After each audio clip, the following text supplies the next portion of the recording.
Welcome. I'm Karen, your host of the LifeForce Canada podcast.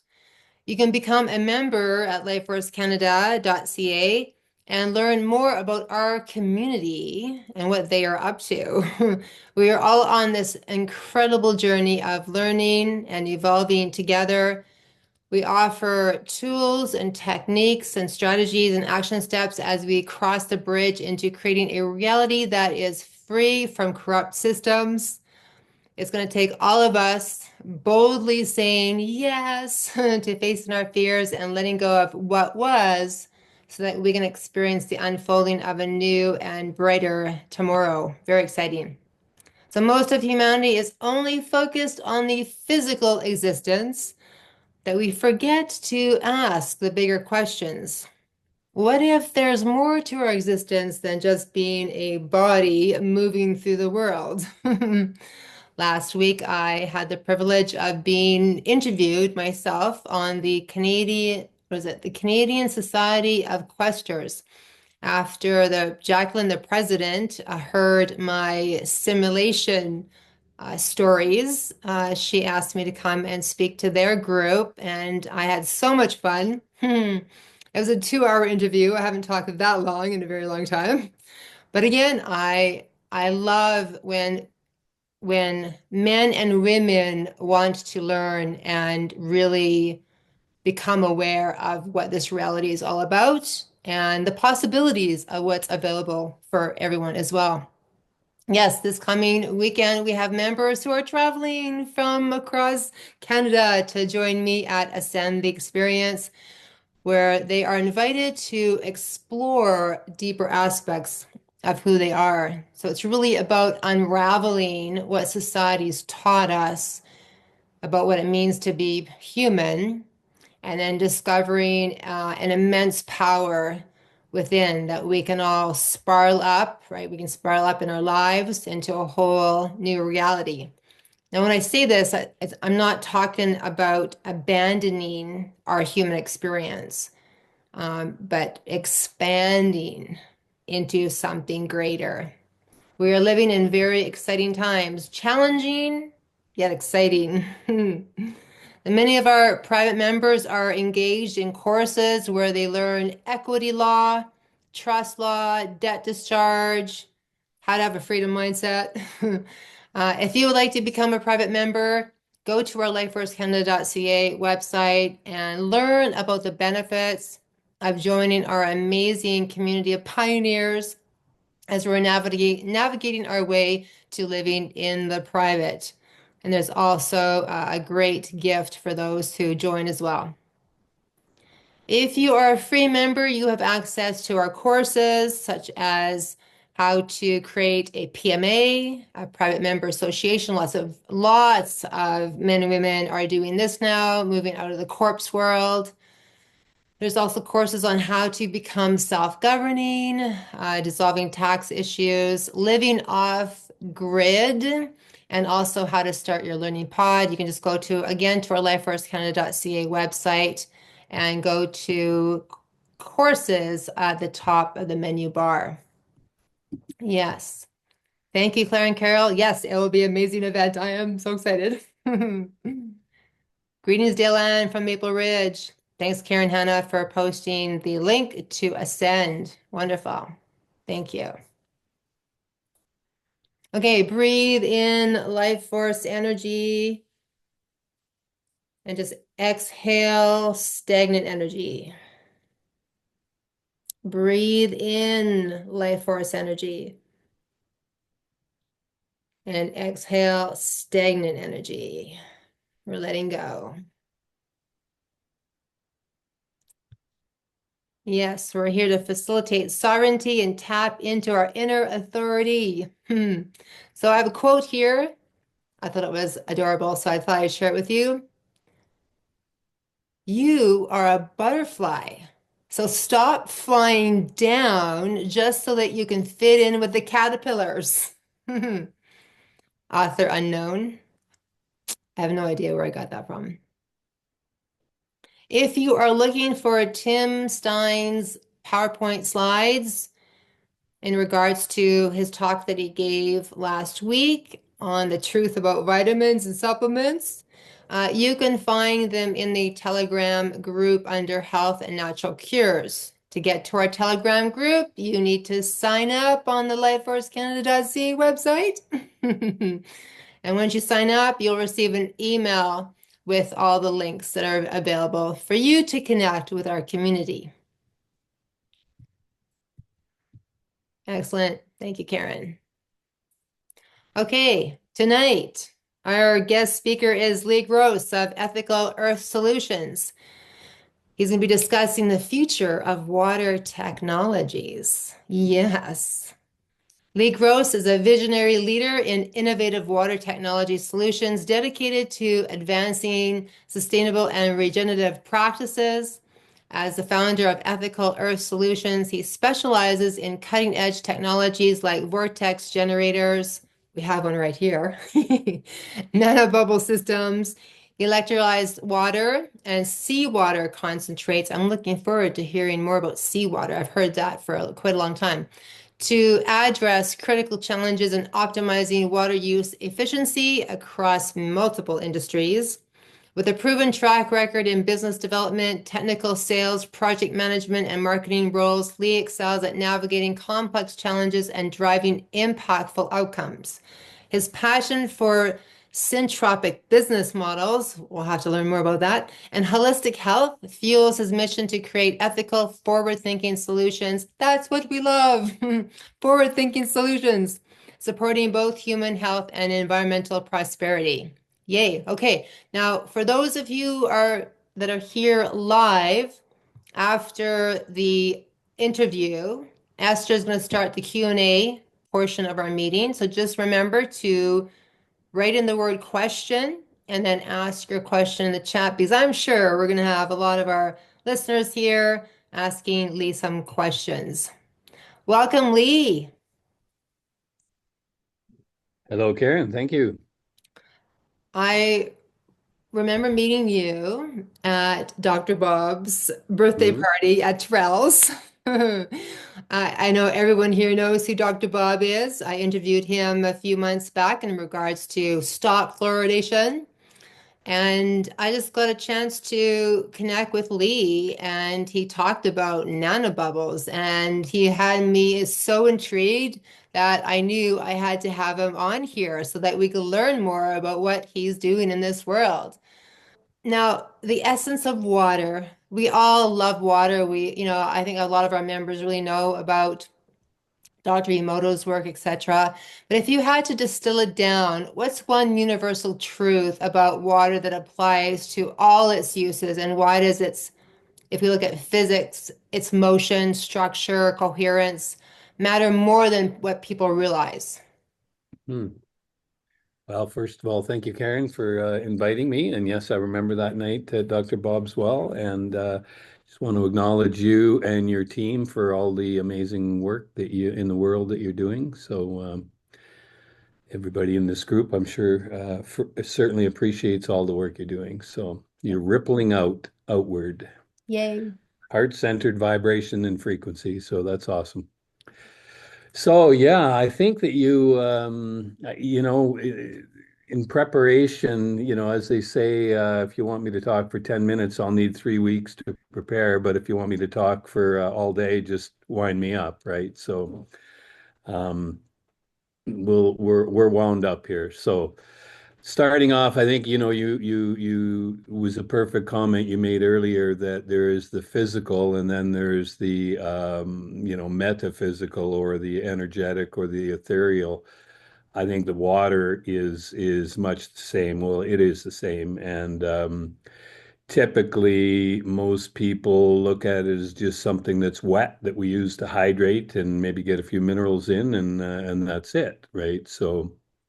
Um, the most common way of treating water, and I don't want to put us in that category because the technologies that we're using is under the category of water enhancement versus water treatment. And so most people start with filtration and sanitation. We filter all the impurities out and we add some chlorine, send it down the pipeline, and everybody's happy, and away we go. We feed it to ourselves, to our animals, to our plants, and not many give much awareness to the coherence, the behavior, the structure, the molecular structure of water. And so the technologies that we are getting out into the world address those behavioral and structural aspects rather than filtration. So I'm not discounting filtration; it is important. Um, However, it leaves that water very dysfunctional and chaotic in its structure. So, and that has a consequence. I love that you state on your website, ethicalearth.co, that you are all about securing food and water safety for generations and elevate agricultural abundance, all while slashing water and energy demands and minimizing input costs. Let's start with something that's familiar, water filtration you just mentioned. So what are some cutting edge, lesser known filtration technologies for domestic use, like reverse osmosis, which I think everyone here is familiar with, Mhm. aquametics, I haven't heard about that, or Serofiltic, and how do they scale up for commercial or industrial applications? Well, so starting with reverse osmosis, it's probably the most well known. There are two technologies, say for the consumer, that is the most popular. It's either distilled water and or reverse osmosis. So each has their way of achieving the desired result. Reverse osmosis has probably become the standard just because it's easier to work with. At least up until recently, it's easier to work with um, for the average user rather than distillation, equipment. So, the challenge that we have with reverse osmosis is that it strips all the minerals out of the water, and because water actually has a memory. It remembers those minerals. So the higher TDS, what they call total dissolved solids, that is in your water, the more aggressive the reverse osmosis process is going to leave your water. And so one of the most common misunderstood or maybe understood by some is that when you drink water that has gone through reverse osmosis, it is going looking for homeostasis. It is going looking for those minerals that has been extracted through through the filtration process, and it will get them from somewhere. Usually, it's your body, your muscles, your bones, etc.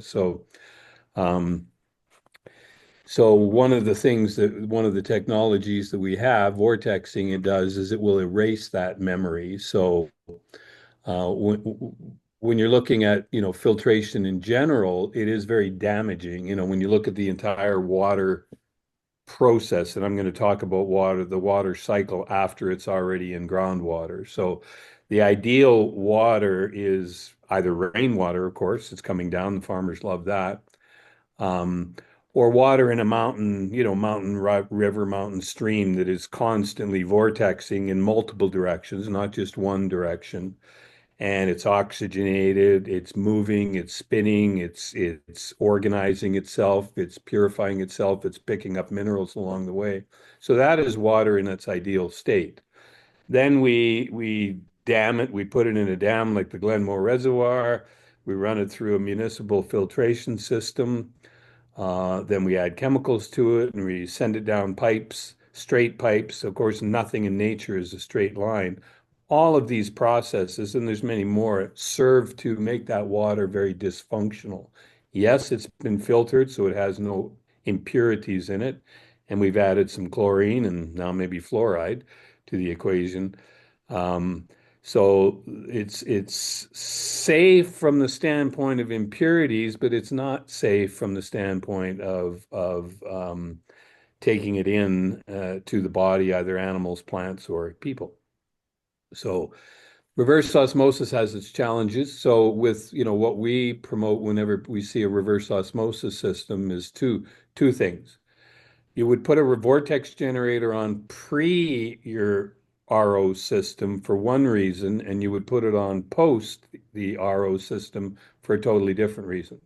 You would put it on pre-RO because the vortexing process, you can imagine this tornadic event inside the vortex generator is basically smashing and shearing the mineral clusters. So when you have minerals, for example, somebody who has high iron in their water, those are iron, which is a core element, which in its lowest element, if you will, is not a dangerous thing.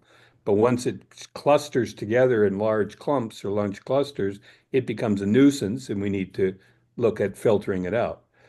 What vortexing does is helps to smash apart those clusters so that they will, often pass right through the reverse osmosis membranes and extend the life of your membranes and your filters because they're not getting clogged with all those large clusters.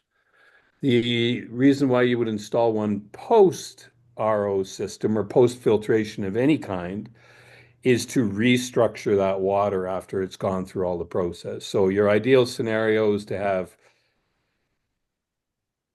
vortexing pre-filtration and your RO filtration. You want to add your minerals back in, and then you want to vortex. That would be your ideal situation. And that could be either done in a simple countertop filtration unit with a simple vortex or at scale with large industrial scale units. So the second part of your question, Aquamedics is a filtration manufacturer that specifically has products that, with fluoride, for example, because that's a front and center topic in Calgary. Many of the fluoride filter manufacturers make, grand claims that we remove 95% of the fluoride. Well, my colleague Jody has done his own independent testing and found that those test results are in a perfect laboratory environment with perfect water pressures.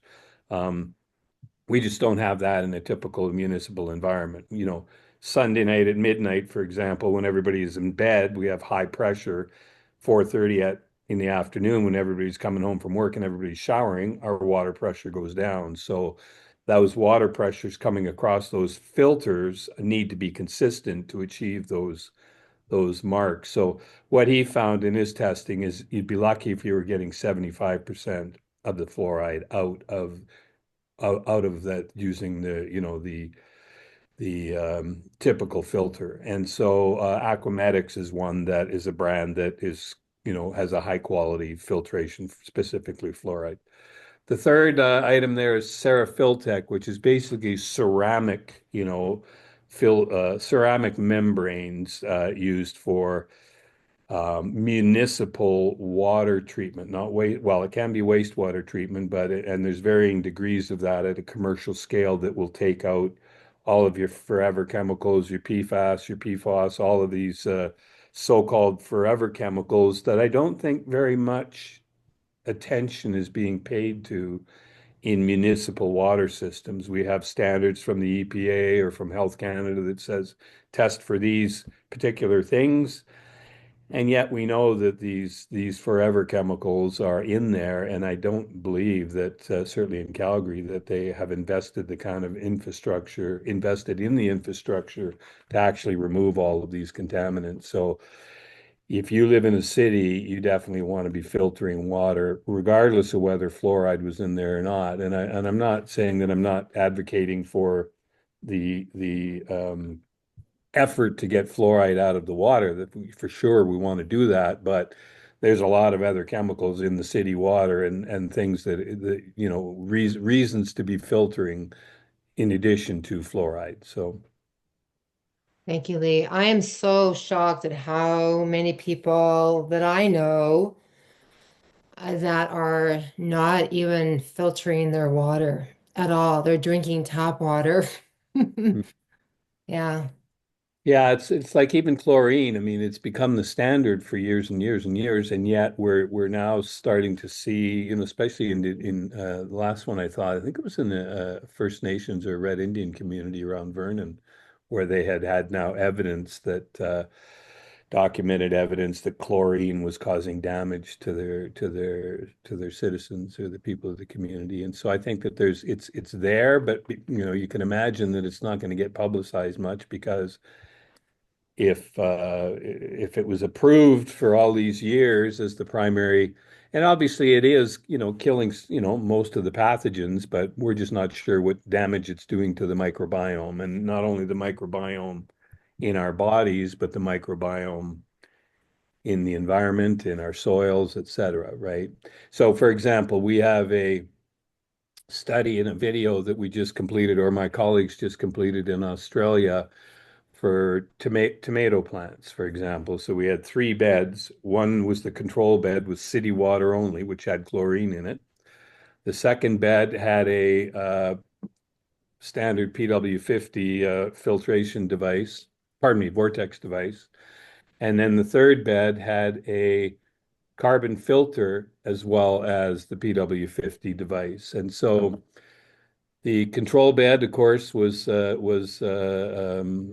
well, I'll just jump right to the second bed. The second bed that had the vortex unit only had almost a 31% increase in yield over the control bed. And then the bed number three that had the vortex device with the filtration, which basically took the chlorine out, had an amazing 225 point something or other percent increase in yield in not only the size of the tomatoes, and then we get into what they call the Brix values, the sweetness of the tin, the nutritive quality of the tomatoes was substantial as well. So it gives you an idea that once you get that chlorine out of the water and then restructure that water so that it's got life force energy, really, it's pretty amazing what the results can be in agriculture. And if that's what's happening in the tomatoes, imagine what's happening in our bodies, right? Yes, yes. I'm so glad that you are talking about this because water is so important and we really all need to be educated on the importance of water because I mean, I think it's the human body is what it's made of 60% water. I think many of us have seen studies reminding us that our brain and our heart are composed of 73% water. Our lungs are about 83%. Our skin contains about 64%. So it's like it's so key that Mm. we really have an understanding of water. Now, I know you talked a little bit about vortex water and structure. So are there any overlooked or underappreciated historical water technologies like this that really deserve a second look? And what would the practical applications be today?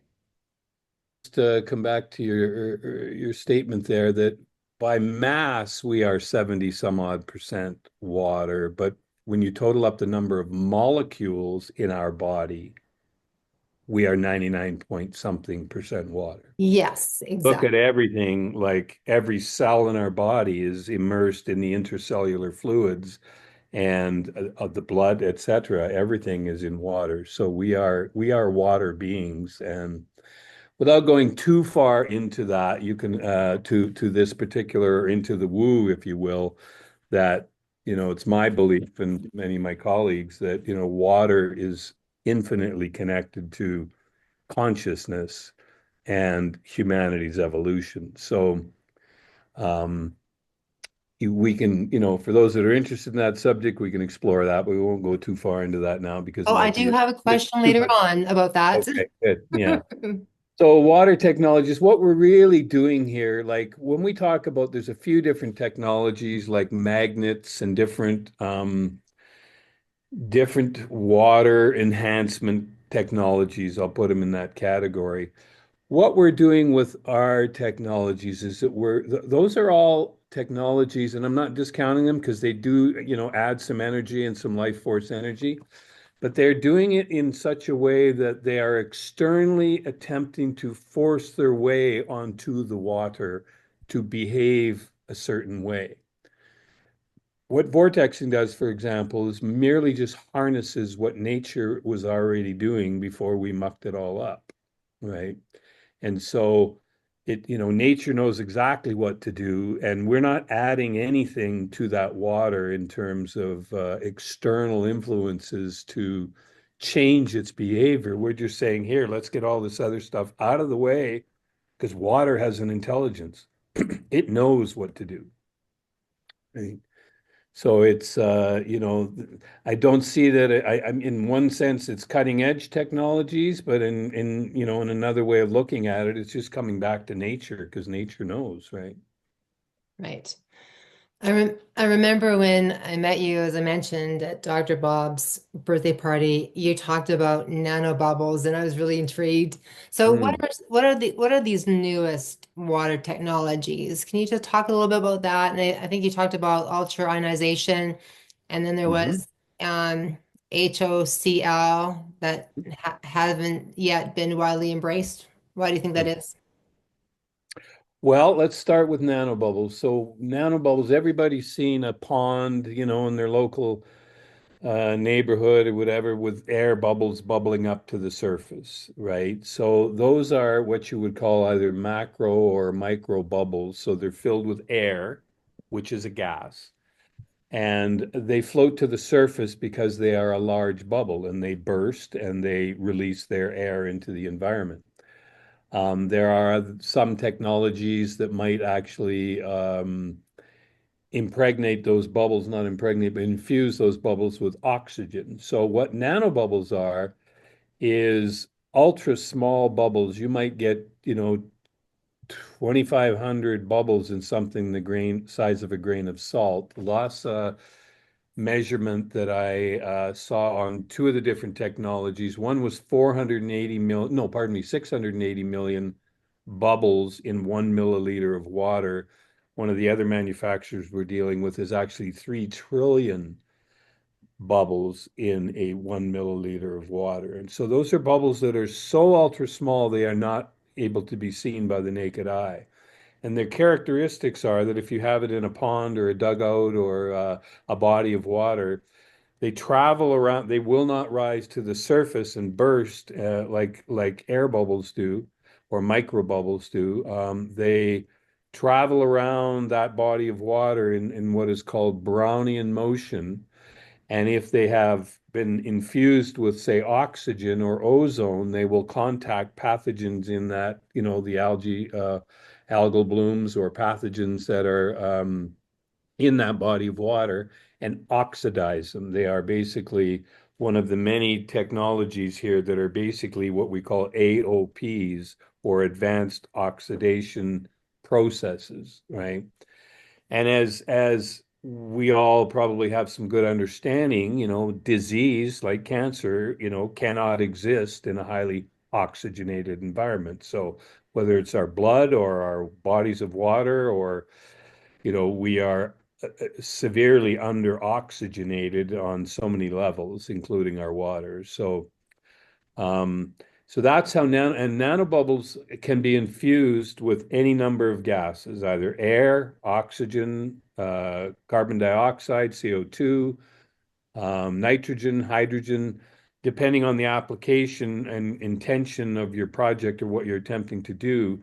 Think of these nanobubbles as a gas delivery system in much the way that our friend, Justin Trudeau was invested in a company out of British Columbia, nanolipid technology, which is basically a way to deliver the vaccines at a nano level.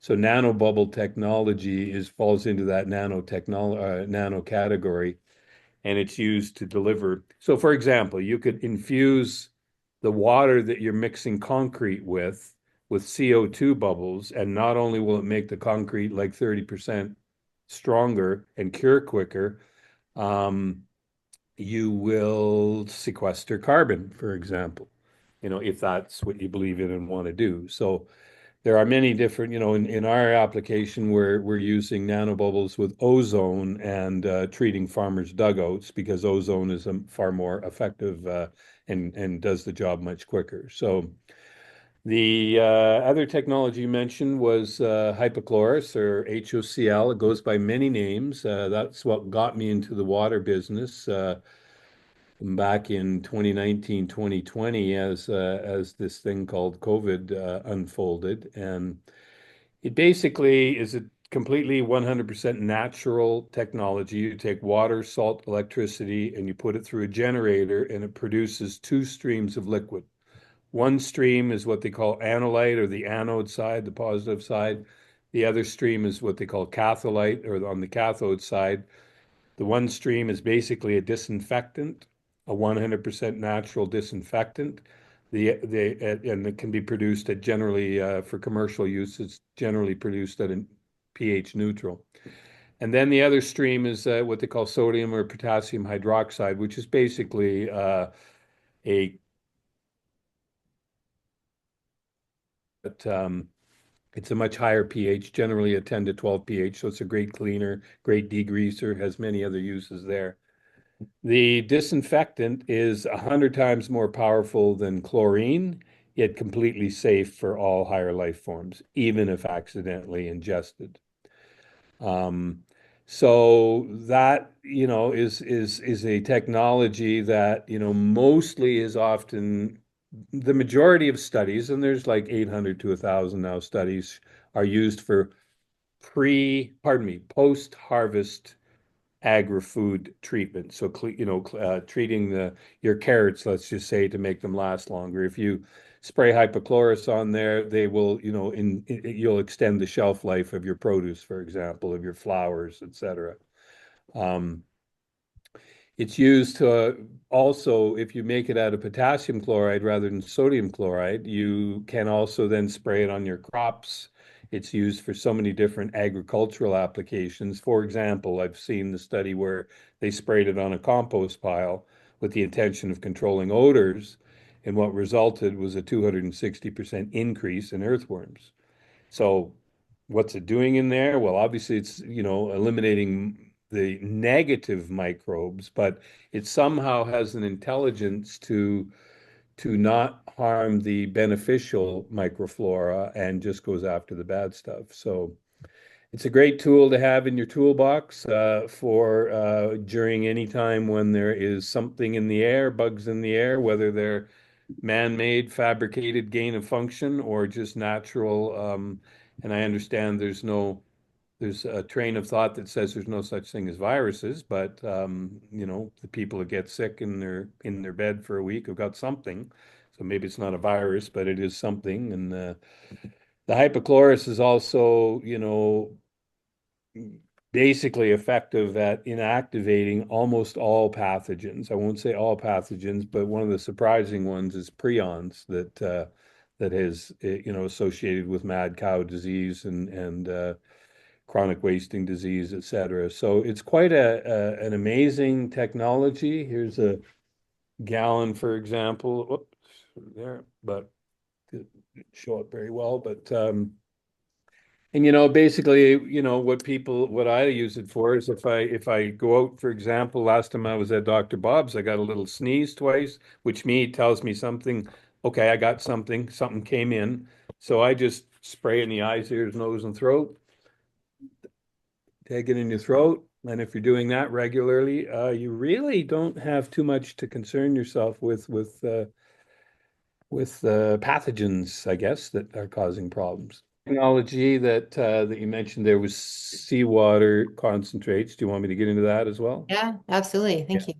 So seawater concentrates is a product that I'm just doing some market research on now. It's down in Raymond, Washington, is a fellow by the name of Arthur Ziegler, and he has what we call a straw in the ocean, basically a pipe in the ocean that he's drawing seawater out. And there are a number of people that have that are making seawater concentrates, but they dry the seawater into a dried, and they sometimes heat it so that it's easier for them to ship. In Arthur's case, he keeps it as a liquid, and that way it has not only the full complement of over 90 minerals, trace minerals, and ultra trace minerals in the exact ratio that nature intended, which is what our soils all had when they were all, before the seas retreated. And but it also has the microbial life of the ocean. So, for example, you could take 1 square foot of soil and evaluate its microbial life. And if you take that same 1 square foot of seawater, um, it will have extraordinary more microbial life. And so this is Arthur's book called let's see if that works there. It's not working very easily.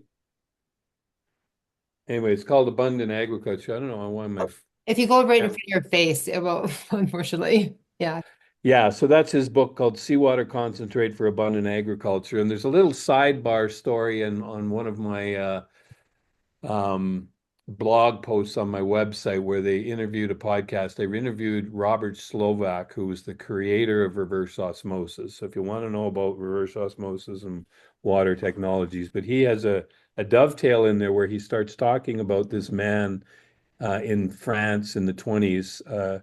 Quinton is his name, Rene Quinton, where he used seawater plasma that they were pulling seawater out from a phosphorus phytoplankton area that was now is fully protected, meaning people can't just go in there.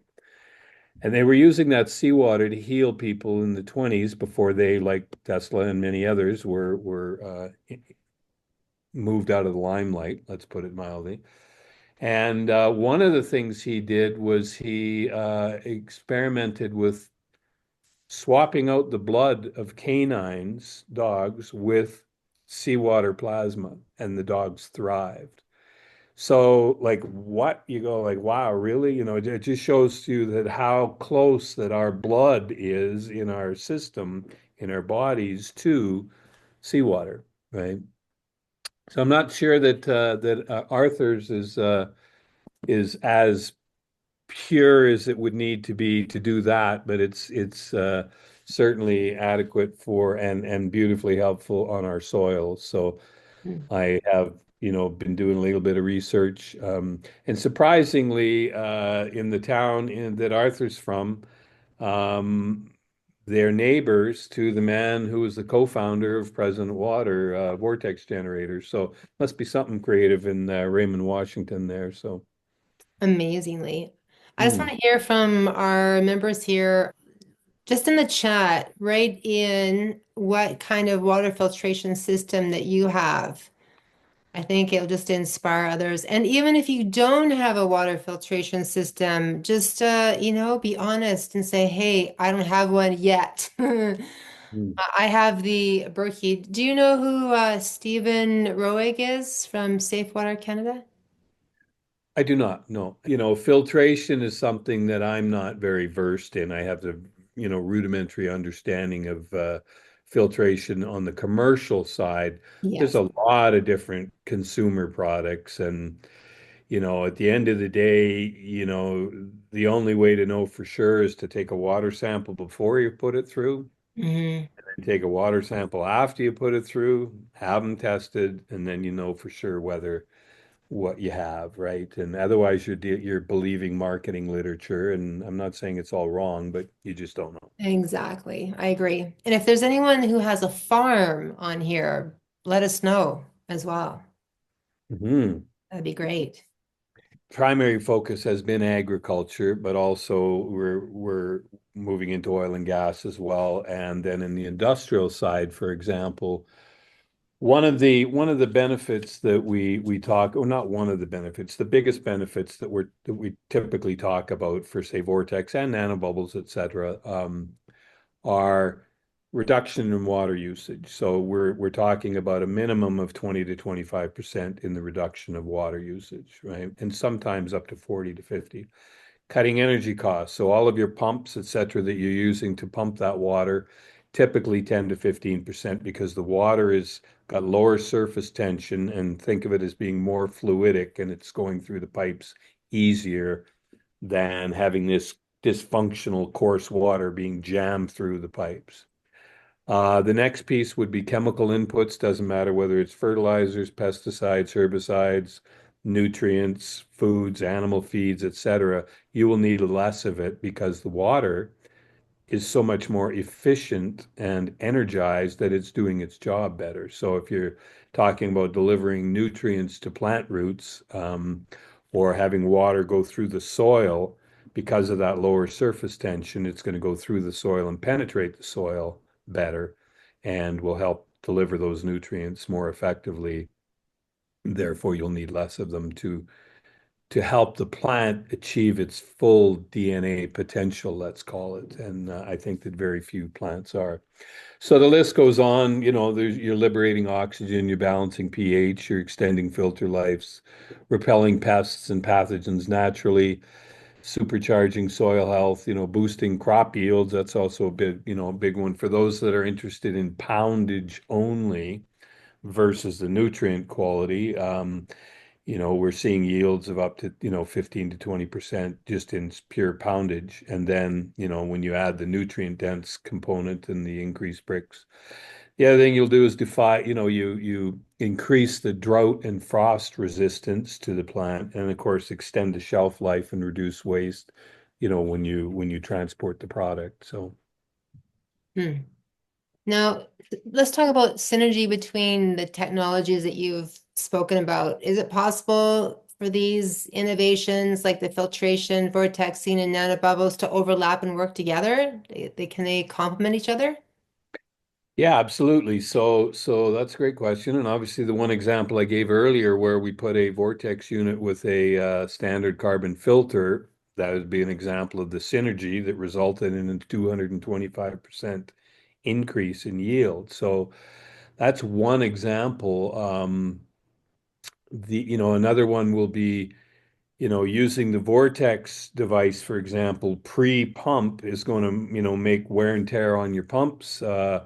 Far less, and then adding nanobubbles, depending on what gas is being infused. So definitely, there's some synergies in combining the technologies. So, and we're still in process. It's a continual process of unfolding and learning and saying, "Wow, okay, when we try this and try that."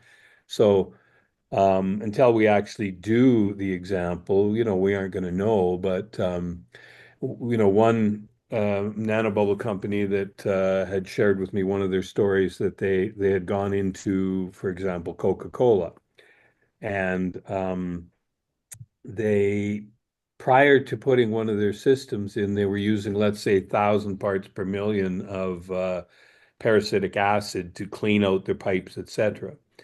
After putting the nanobubble unit in, they only needed 300 parts per million. So it was like a 70% reduction in the amount of chemical needed for cleaning, for example. So, one would say, well, I remember when I first had conversation with them, I'm just, wow, you're dealing with Coca-Cola. I mean, they've started more wars than like, wow, aren't they a big evil corporation, right? And then I had, a bit of a paradigm shift and realized, like if we can work and change Right. these companies aren't going anywhere.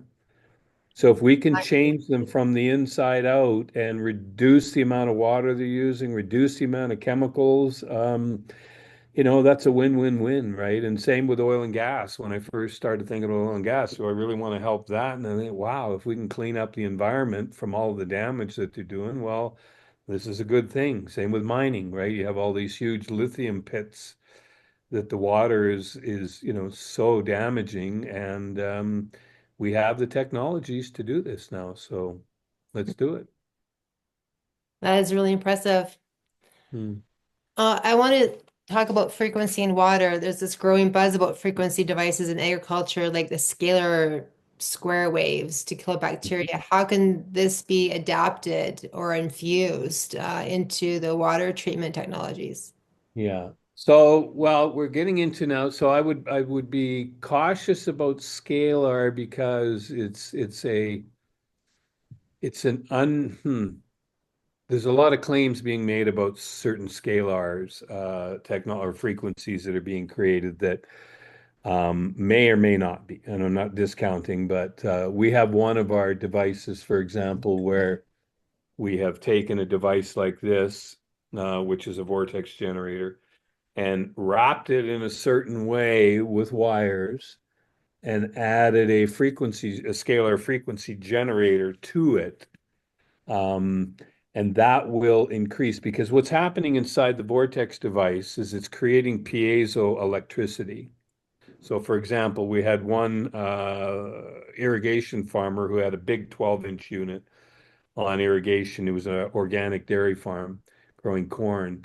And they actually put a voltmeter before and after the Vortex device, and there was an increase. I think before it was zero point 0.4 of a volt, and afterwards it was 1.4. So I think a threefold increase. And so there's definitely something happening there that is harder to measure the energetic inference Mhm. other than seeing the result in the increase in the crop or increase in soils. And those increases are going to be compounding, meaning year after year, when you have taken soil that you've subjected to chemicals and, you know, quit subjecting it to chemicals, each year it's going to get better and better and better and better and better, being exposed to this, right? So that's, yeah, so that's the answer to your question, I hope.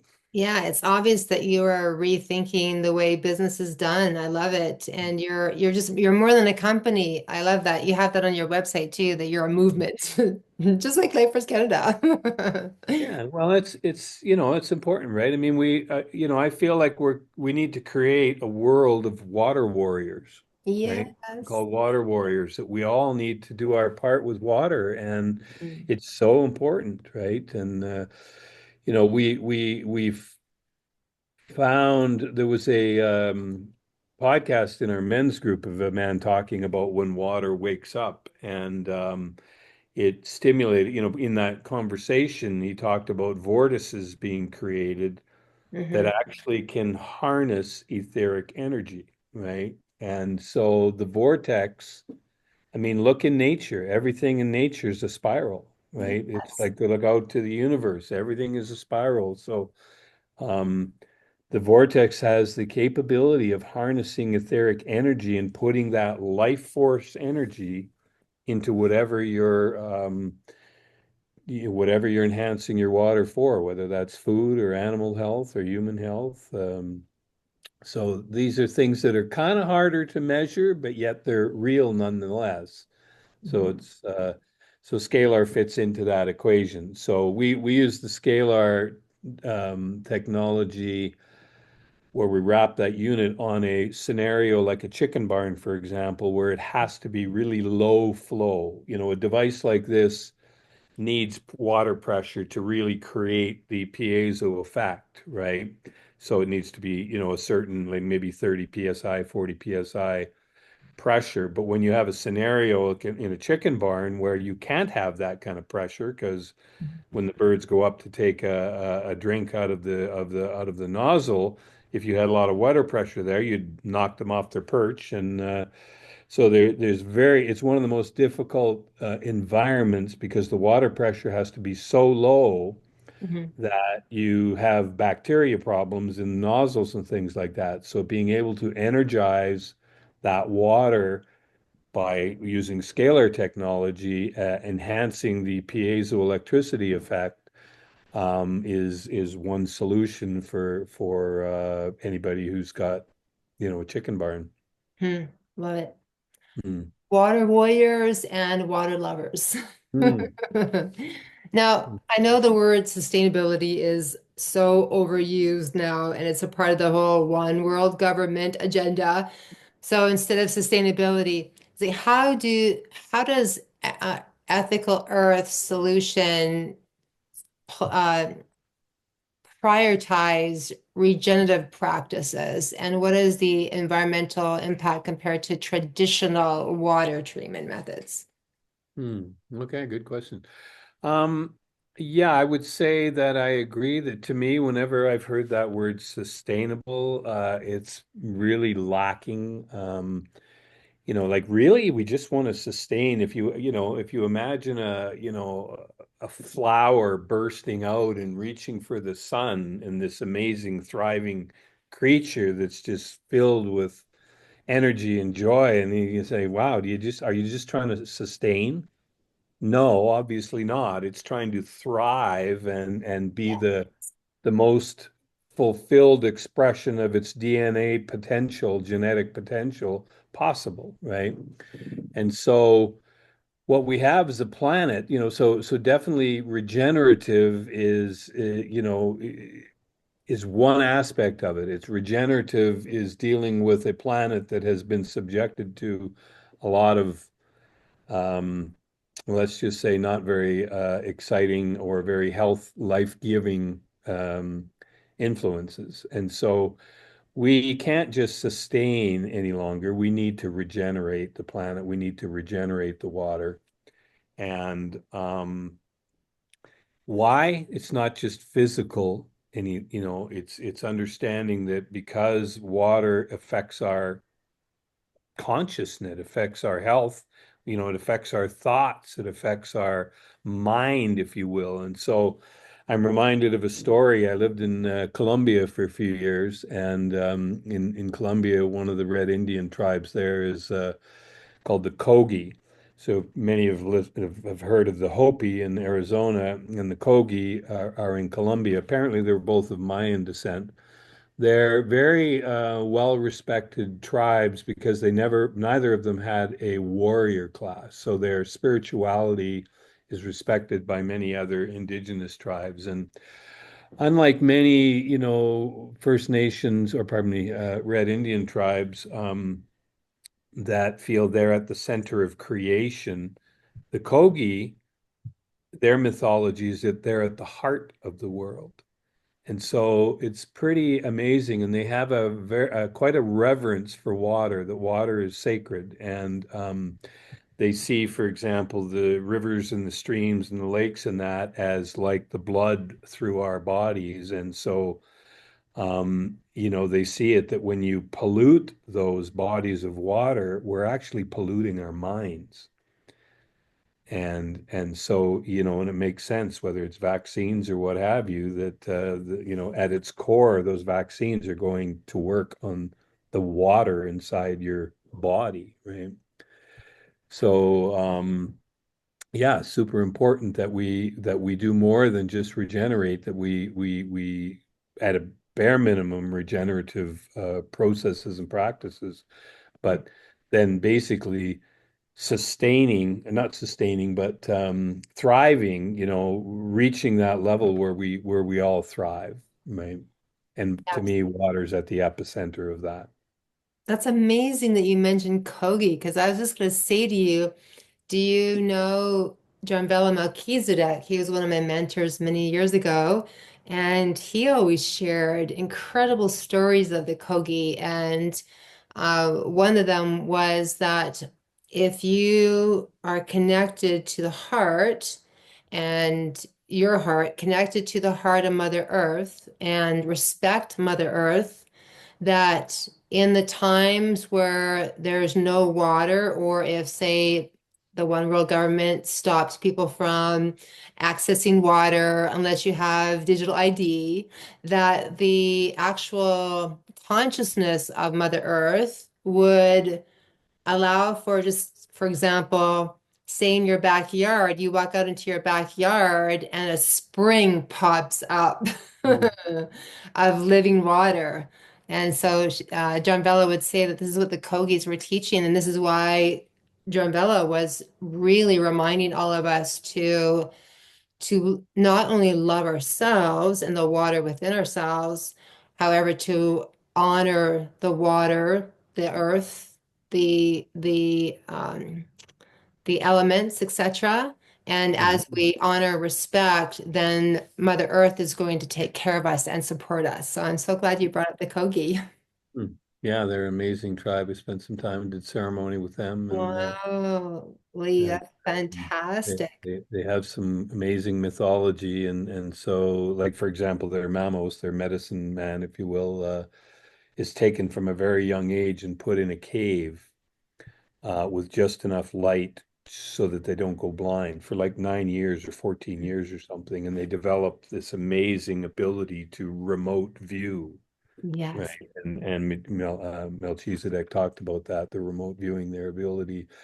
And, I've met various Red Indians in my time in Western Canada here, and they talked about meeting, and I've come to believe, because I don't know this for sure, that they would meet actually on some other level than the physical level, right? Yes, definitely. So, and I totally believe that that our consciousness, if pure, has the ability to create amazing things and tap into water. One of the lesser known things is something called primary water.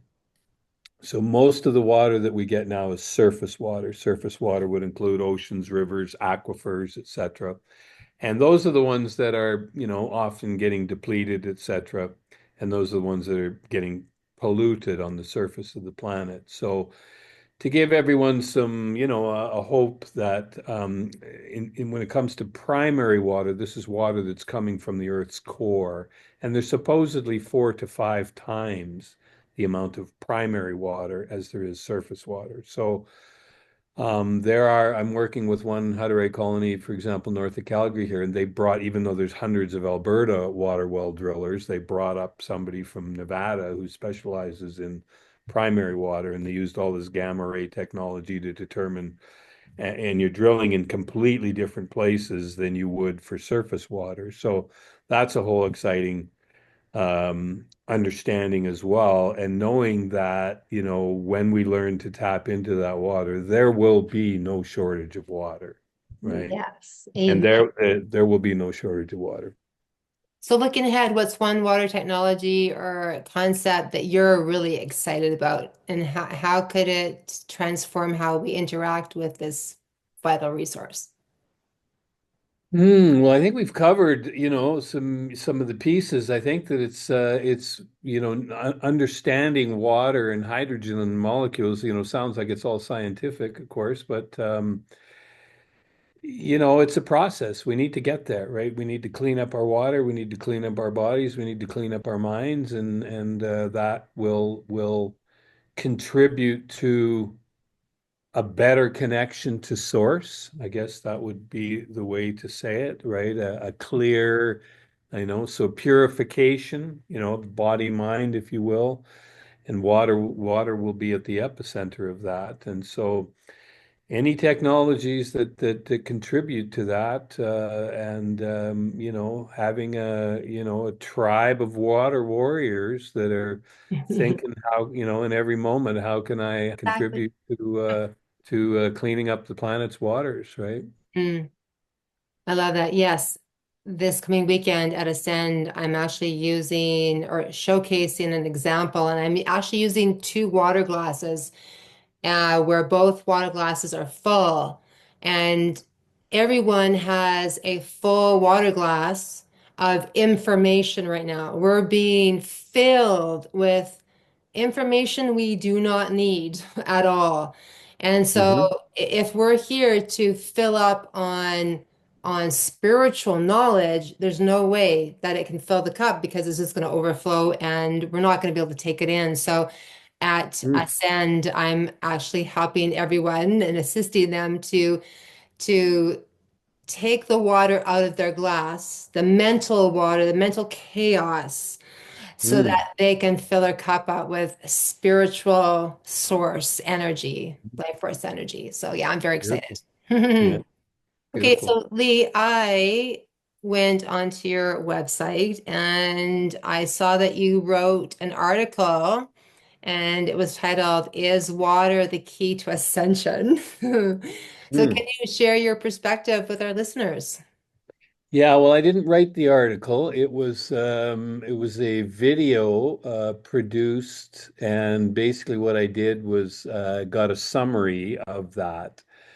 Um, it's in alignment with the other video that's there as well, that my colleague and friend Kevin, who's in our men's group, talks about, how vortices, when water wakes up, basically that humanity's ascension will be intimately and ultimately connected to water. And when water wakes up, the vortices that are created when water wakes up, and water hasn't woken up yet. So when it does, and it's, as I understand it from him, is that it will eventually wake up, but it's, my words, waiting for humanity's consciousness to Wake up. come out of the Kali Yuga shadow side, which is humanity's shadow and, come up into ascension, if you will. And I'm not sure that we're back up to the 50, to the watermark yet, but when we do, no pun intended or pun intended, whichever you like, that water and vortices particularly will be, part of that ascension. And I like to look at it in two ways. We tend to think of ascension as up, right? And I like to think of it. I was on the dance floor on Saturday night, and bizarre line in one of the songs, and if let me try to remember it, it was something like, "I'm dancing the inner spiral from earth to heaven, or Mm. pardon me, from earth to sky, bringing heaven down with me on my way back." And so it's like, wow, okay, so what is that, right? So Beautiful. there's some deep connection to spirals and water in humanity's ascension in consciousness. So it's an unfolding mystery, and that's why to me water is this amazing thing that is such a mystery. It's so magical that it's not just this wet stuff that we hydrate ourselves with. It's intelligent.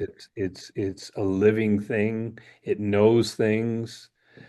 As you know, as you've mentioned, it has yeah, qualities that we just don't understand yet, but we will.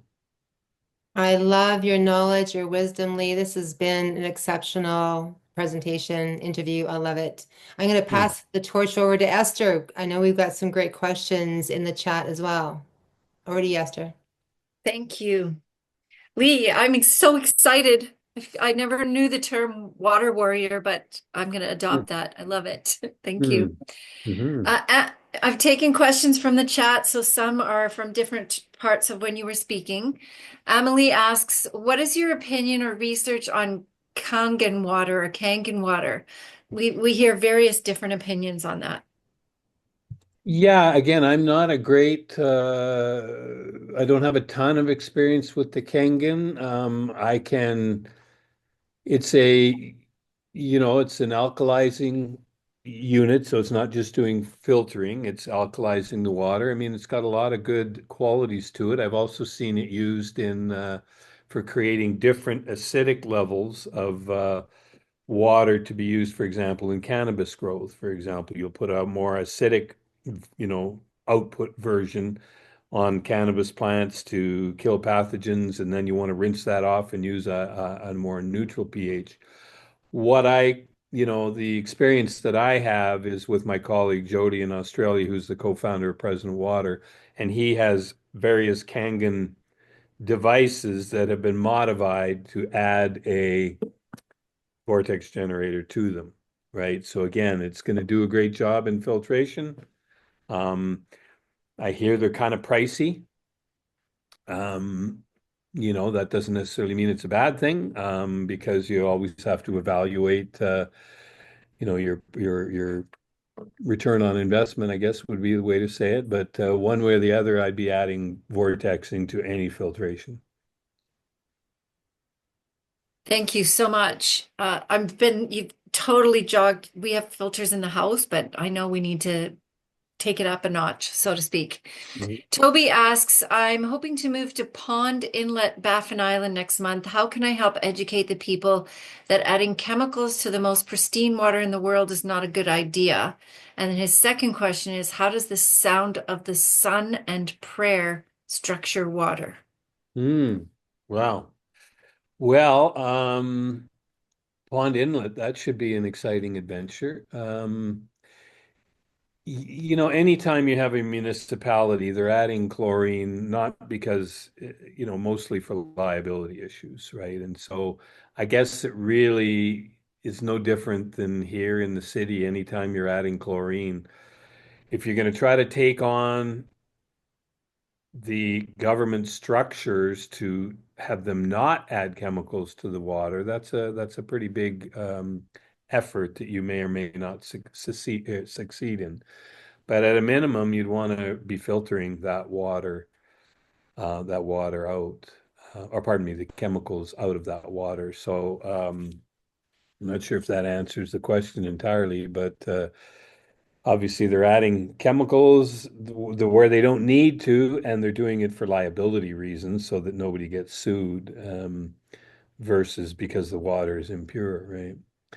As far as the sun, I mean, I'm still learning about how the sun light is huge, right? Light is in the water molecules. Light is everything, right? And so we talk about water and the molecules of the water, but at its core, we're talking about light, right? And so this is an area that I'm still learning and uncovering, but it's intimately connected to everything that we're doing, because even if we talk about piezoelectricity in a vortex generator, jump down to the molecular level of piezoelectricity and there's light, right? So you could put water in a blue bottle.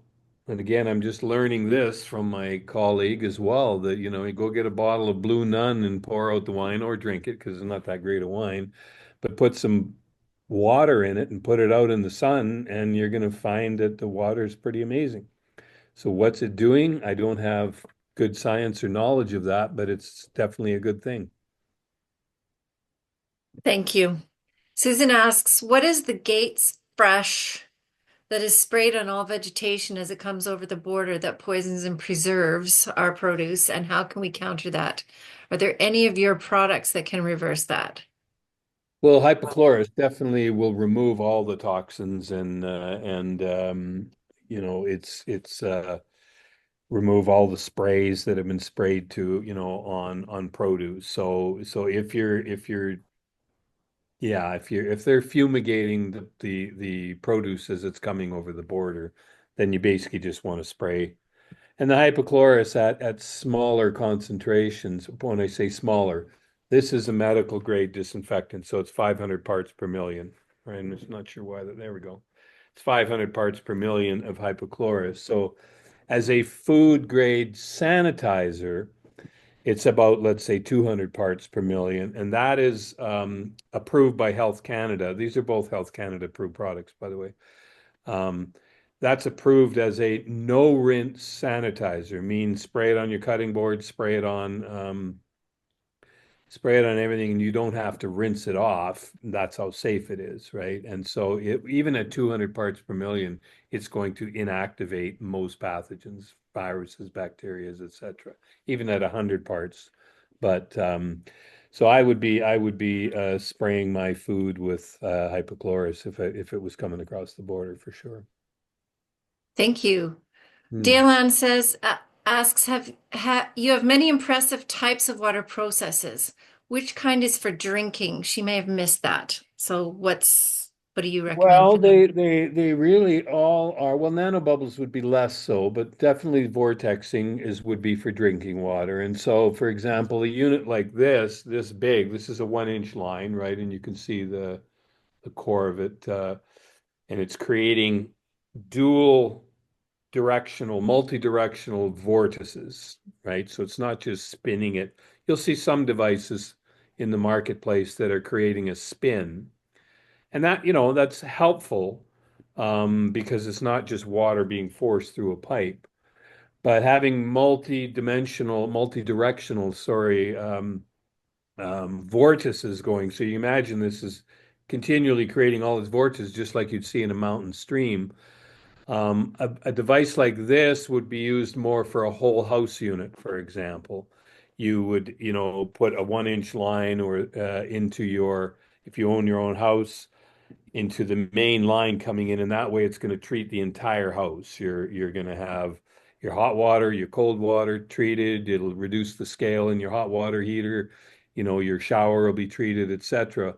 Then you would want to add some additional filtration to the drinking water itself. And then, you can do that with an under-counter unit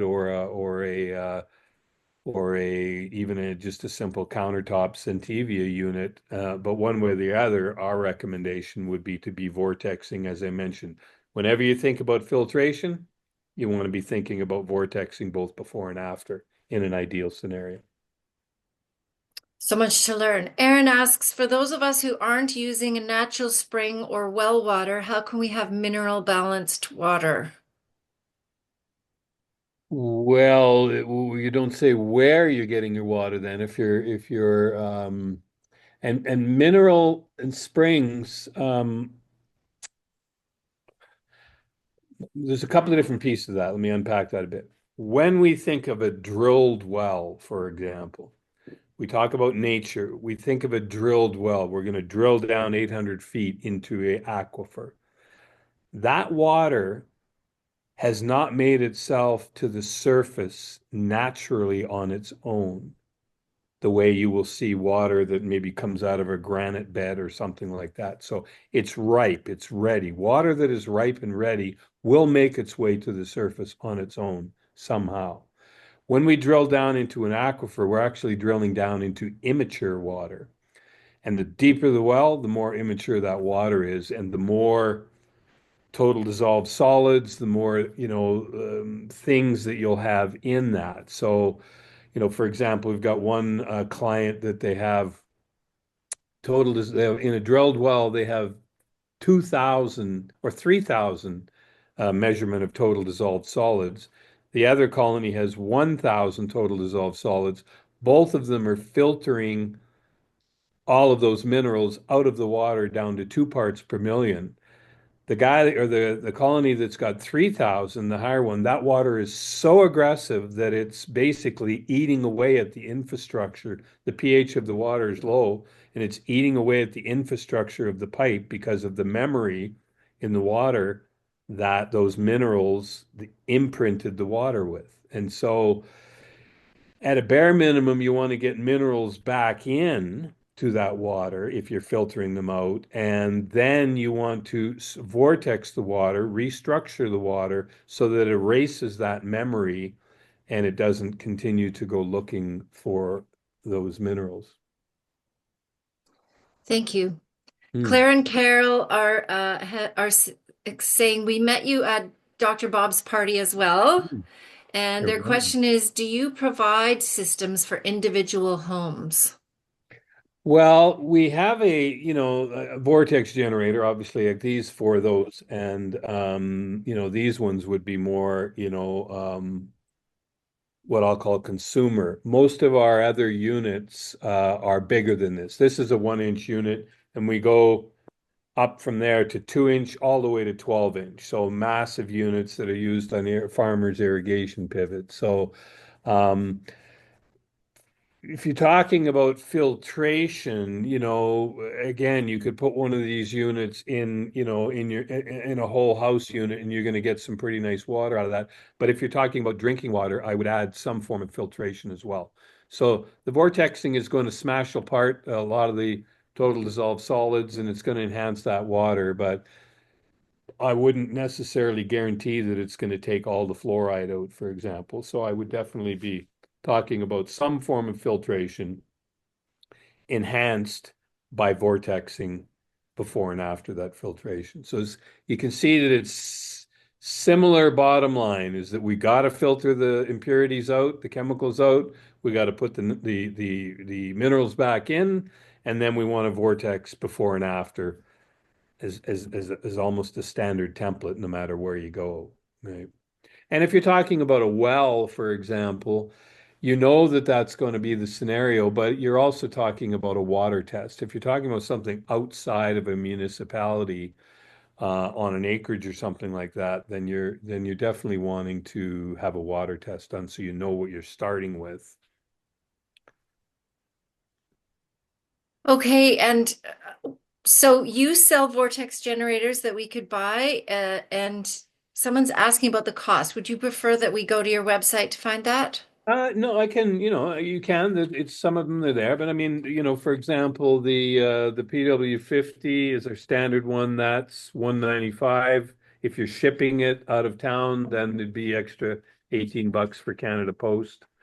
The PW 100 is 23.95, and this is made out of basically 316 stainless steel.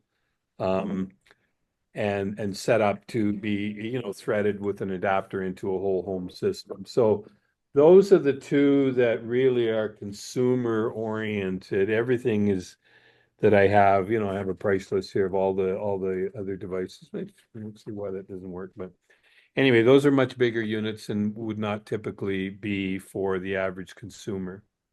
Okay. Thank you. And Rhonda asks, I know some people who put an amethyst crystal or pure gold or pure silver coin in their drinking water. Is this woo-woo or is there actually something to it? No, I would agree that, I'm not sure how they're doing it, or what their process is. I know some of our original versions of this were actually filled with rose quartz crystals, right? So just like electricity and how quartz is used to generate electricity and radio frequencies, etc. Um, Natural gemstones are a huge part of that. And so it certainly is possible. A device like this that's under pressure against those rose quartz crystals is going to have a much more enhanced effect than, just dropping, a gemstone into a glass of water, for example.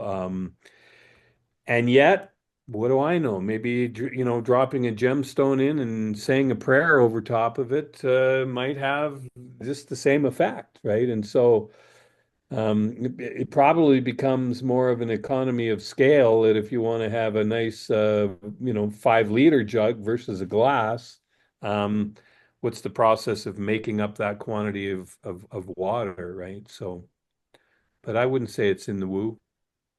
And if it is, that's great. Let's go into the woo. I was saying, don't poo-poo the woo-woo because there's Right. lots of good stuff there. Okay. Uh, Lynn asks, she says, I'm sorry I arrived a little late. You may have mentioned this already. My question is whether you are familiar with Zach Weiss with Water Stories. No, Okay, thank you. And can we get the hypochlorous from your website or do we have to find another source? no, no. I can provide. Depends where you are. I'm here in Calgary, and I will be set up shortly. My machine itself was broken for a little bit, but I should be back in some inventory. And then my colleague Steve, who was on this call earlier, he's in Summerland in the Okanagan. So for anybody that's in BC, you could get product from Steve and save on the shipping. But anybody that's in Alberta or further east, you can get it from me in Calgary here. I don't have it Okay. on the website just yet because I didn't have any inventory, and so I didn't want to put it on there. But I will have it on there shortly. Or you can just email me, and we can have a conversation about when I'll be ready for to produce more. So we're just outside Vancouver in BC, Yep. and your person is in Summerland. Are there sources in BC near the main areas? Well, Steve can ship, and he ships to the island and to Vancouver all the time. So we've got lots of folks Okay. in the interior and some in Lytton, Vancouver Island. I was on Vancouver Island for years before I moved here when I first started in the hypochlorous world. So lots of people out there are familiar with HOCL, and it goes by a number of names: HOCL, analyte, electrolyzed water, electrochemically activated solutions. It has a number of names, but it's primarily a um, a disinfecting solution that has many benefits. Yeah. Thank you. Lou asks, if our bodies are self-healing and don't need anything from outside ourselves, like supplements, why can't we change the frequency and structure of our water with words, intention, and frequency? And Mm. Lou also says, personally, I buy filtered water and then structure and energize it with terahertz and scalar energy. I also write high vibe words on my water jug. Hmm. Yeah, no, I totally believe you can do that. Absolutely, and I believe that, thought, in the spirit of Bruce Lipton, the biology of belief that we can, how would I say it? I have a little differing opinion than many that when we say our thoughts create our reality. I believe it more along the lines of our thoughts impact the outcomes. For example, those that are standing underneath bombs at this moment in time around the world, what did their thoughts do to create that reality? Well, who knows? Maybe they are all not very conscious folks and not thinking the right thoughts, and that caused certain countries to drop bombs on them, right? So alternatively, our thoughts can influence our outcomes, our health outcomes, our conscious outcomes, maybe our interactions with people. So, but I totally believe that the biology of belief can affect, and I believe, yes, you can purify your water.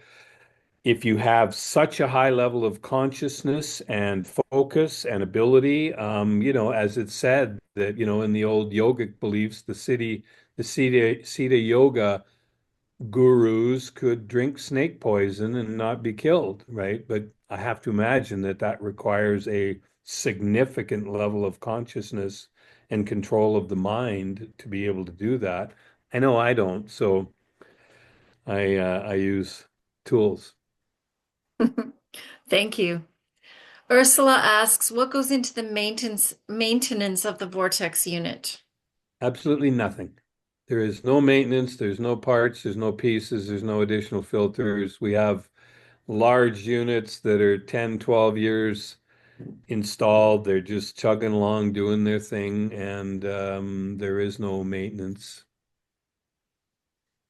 Okay, and do you have to replace them every so often? They do not need replacement the only thing that I could see might be that if you started they're designed for reasonably clean water, meaning you're not going to take water from a wastewater treatment plant, or you're not going to take oil and gas produced water that has, 200,000 TDS of solids and every kind of chemical under the sun and put it through one of these, because you might plug it up. It has a certain amount of ability or size of solids, I guess. But if you're just talking about average municipal water that you're starting with reasonably clean, there's really not anything that you really need to do to them. Great. And then the next question follows. I think you just said it, but how long does the Vortex last? The one in one.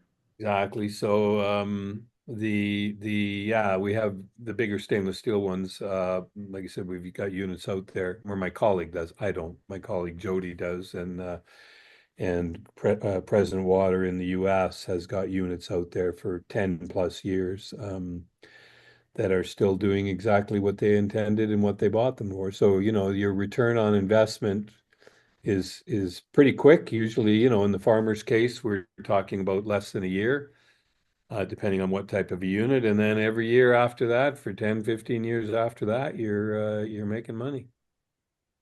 Fabulous. Toby asks a question, the Trivedi effect, prayer, and also black mica with a question mark. Well, I'm not exactly sure what the question is. I think it dovetails into the other one of any other, precious metal or primary precious gemstones. Um, that I'm not familiar with. What was the effect? Trivedic? Yeah, Trivedi. Yeah, I don't know that one. Yeah. Okay. And then black mica. Yeah, I think it falls into the same realm of all the other gemstones, that they all have their particular qualities. When you look at it's basically vibrational medicine. When we talk about gemstones and their effect on the chakras and on water and on consciousness, each gemstone has got its unique frequency and its unique quality that it's going to do. And so, I'm not encyclopedic on the knowledge of all the different gemstones and how they affect each water individually, but I have no doubt that they do. Thank you, Lee. And there are a couple of questions that we didn't get to. Just the last one, is it easy to install one of those Vortex generators? Yeah, this one here is like I have one, for example, under my sink. You basically unscrew your, in my case, I put it on the cold water because I'm in a rental unit. So you basically, have this for one end, and then you would basically unscrew your, typically they're a half-inch hose, and then you would basically, you might need a fitting, an adapter fitting if yours is 3/8 or a different size. So again, available at Rona or Home Hardware, any one of the, and then same as I've got one installed in the shower, and all I did was take the hose off of the shower wand and this fit right in, so I didn't even need any adapters. So fairly easy to install.